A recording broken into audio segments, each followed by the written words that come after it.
नमस्कार मित्रों। आज मैं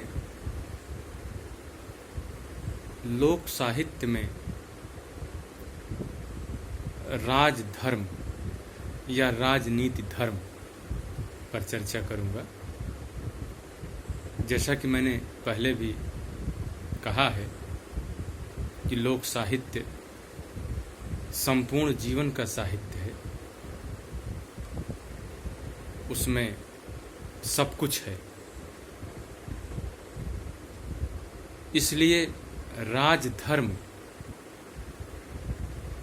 राजनीति धर्म भी उससे अछूता नहीं है। और चूंकि लोक साहित्य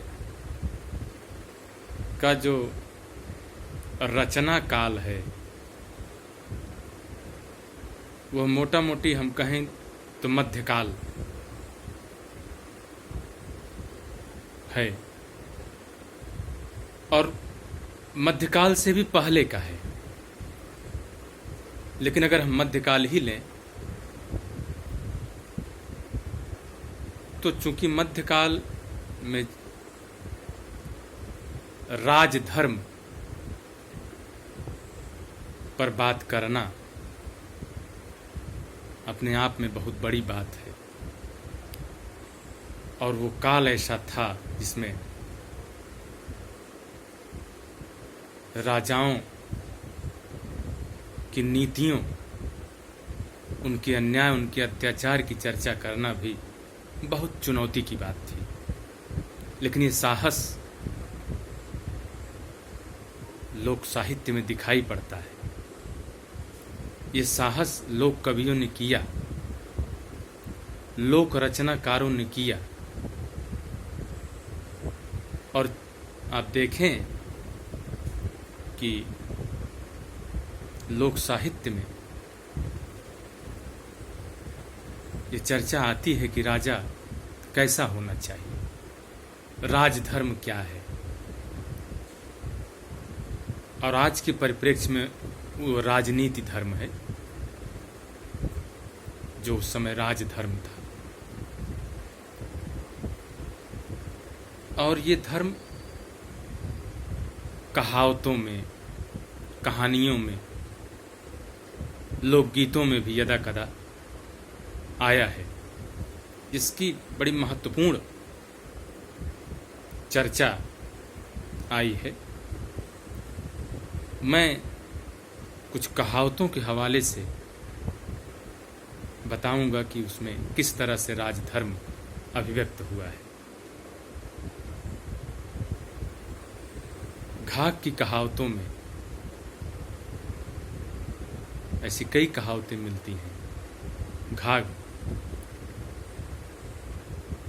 कहा जाता है मध्यकालीन लोक कवि हैं, अकबर के समय, अकबर के समकालीन है, अकबर के काल में थे। लिख रहे हैं, बाभन नंगा जो भिखमंगा, भंवरी वाला बनिया, और राजा नंगा न्याव न माने, नंगा जात निपनिया।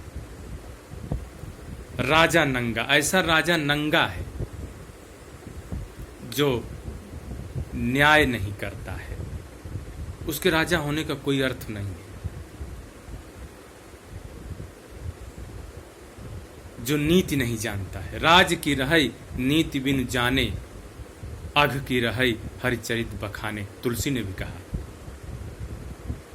जो नीतिवान नहीं है, धर्मवान नहीं है, वो राजा नहीं है। क्योंकि राजधर्म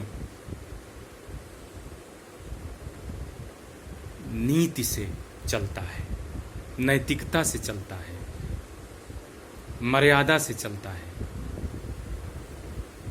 मर्यादाहीन राजा, नीति विहीन राजा क्या न्याय करेगा, घाघ कह रहे हैं। और भी उन्होंने कहा कि राजा के आसपास जो लोग हैं, होते हैं, मंत्री, बहुत होशियार होना चाहिए, समझदार होना चाहिए। ओछो मंत्री राजे नासय, ताल बिनासे काई, सुख साहिबी फूट विनाशे, घग्घा पैर बिवाई। ओछा मंत्री, ओछे स्वभाव का, नीचे स्वभाव का मंत्री राजा को नष्ट कर देता है। सचिव वैद गुरु तीन जौ, प्रिय बोलई भयास। राज धर्म तन तीन कर, हो ही बेग ही नाश। यही राजधर्म तुलसी भी दिखा रहे हैं। लोक से छन कर ये धर्म निकल रहा है, लोक उसे छानता है और कहता है, घाघ ने और भी बड़ी महत्वपूर्ण बात कही, निपछ राजा मन हो हाथ, साधु परोसी नीमन साथ। हुक्मी पूत धिया सतवार, तिरिया भाई रखे विचार। कहत घाघ हम कहत विचार, बड़े भाग से देख करतार। निपक्ष राजा बड़े भाग्य से मिलता, निष्पक्ष न्याय करे, पक्षपात न करे। और एक जगह घाघ ने और एक महत्वपूर्ण संकेत अपनी कहावत में किया कि चाकर चोर राज बेपीर, कहां घाघ का धारी धीर। चाकर चोर राज बेपीर, चाकर चोर है और राजा बेपीर है, निर्दयी है, बिना पीड़ा नहीं समझता किसी की। घाघ कहते हैं कैसे धीरज धरूं। ये घाघ के अपने समय का यथार्थ है। प्रकारांतर से उन्होंने अकबर के शासन को भी प्रश्नांकित किया। राज बेपीर है, ये राजधर्म है। राजधर्म को नियंत्रित करने का मंत्र है। और भी सिंह रूप राजा जहां, मंत्री बाघ समान। गिद्ध रूप चाकर तहां, रैयत देश उड़ान। जहां राजा सिंह रूप है, मंत्री बाघ के समान है, चाकर गिद्ध रूप है, वहां रैयत की हालत यह है कि वो बस नहीं पाएंगे, उड़ जाएंगे। और अपनी कहावतों में वो कई बार तुलना करते हुए घाघ एक साथ कई चीजों को ले आते हैं। उसमें राजा की भी चर्चा है, राजधर्म की चर्चा है, महत्वपूर्ण है। गईल पेड़ जब बगुला बैठा,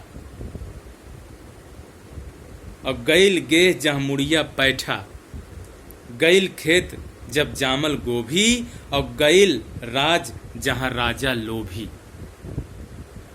वो पेड़ नष्ट हो जाता है जिस पर बगुला बैठता है, वह घर नष्ट हो जाता है जिसमें सन्यासी का आना जाना शुरू हो जाए, उसकी पैठ हो जाए। गईल खेत जब जामल गोभी, गोभी एक तरह की घास की प्रजाति, जब खेत में बहुत ज्यादा हो जाती है, खेत नष्ट हो जाता है। और राज नष्ट हो जाता है जहां का राजा लोभी हो जाए। गईल राज जहां राजा लोभी। तो आप देखें कि ये कितनी महत्वपूर्ण चिंता है अपने समय के राजा को लेकर कि हमारा राजा कैसा हो, उसकी चिंता इसमें व्यक्त है, उसका नियमन है। राजनीति, राजधर्म अनैतिक और अनाचार से युक्त हो जाए तो प्रजा का कल्याण नहीं होता है। ये बात सभी महत्वपूर्ण हमारे लोक रचनाकारों ने कही है। और आप देखें कि गिरधर कविराय ने अपनी कुंडलियों में राजा की चर्चा की है। महत्वपूर्ण कवि हैं अपने समय के। उन्होंने कहा, लिखा, मरे सूम जजमान मरे कटकन्ना टट्टू, और मरे करकसा नार मरे नर अधम निखट्टू। पुत्र वही मर जाए जो कुल में दाग लगावे, और मित्र वही मर जाए अरे जो काम न आवे।